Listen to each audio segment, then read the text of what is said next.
hi friends आपको स्वागत करुच्ची आम YouTube channel smart news Odia को जो छात्र छात्री माने एई वर्ष जुक्त 2 ऑफलाइन एग्जाम देइछंती से मानकर बहुत सारा कमेंट रहउछि सर आमे तो एग्जाम देई सालणु 15 रु 20 दिन हबो हमर रिजल्ट केबे आसीबो जुक्त 2 ऑफलाइन रिजल्ट केबे आसीबो बहुत सारा पिला चिंता रे पड़ी गरण आ आमे केबे +3 रे एडमिशन करिवु आमे एडमिशन कलाळु अलगा छुआ +3 रे अधा पाठ पढिबेनी बहुत सारा पिला मानकर कमेंट आस्तला आज आमे वीडियो रे जानिबा आपण मानकर ऑफलाइन एग्जाम रिजल्ट केबे आसीबो आपण माने किभली +3 रे एडमिशन करि परिबे सब टॉपिक ऊपर संपूर्ण आलोचना करिया छोट अपडेट भी रही जदि आपण माने प्रथम थर पई आम चैनल को व्यू करूछंती आम चैनल को सब्सक्राइब करी नोटिफिकेशन बटन को ऑल ले सेट कर दियंतु एई भडिया लेटेस्ट एजुकेशन अपडेट आगे पाए देखंतु सांग माने आपण माने देखुतिबे जेतबळे आपण मानकर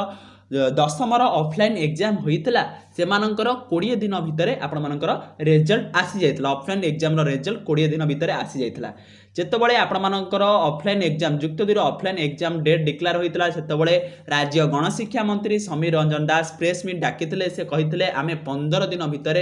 रिजल्ट बाहर करबा को बहुत चेष्टा करू किंतु 15 दिन होई गेलानी आपण जानिथिबे आरि भितर आपण मानकर दशहरा छुट्टी रहितला सेति पई आपण मानकर खाता देखा होई पारनतला आपण मानकर 15 रु 20 दिन भितर रिजल्ट बाहरिया कथा किंतु बाहरी पारनतला सेति पई आपण मानकर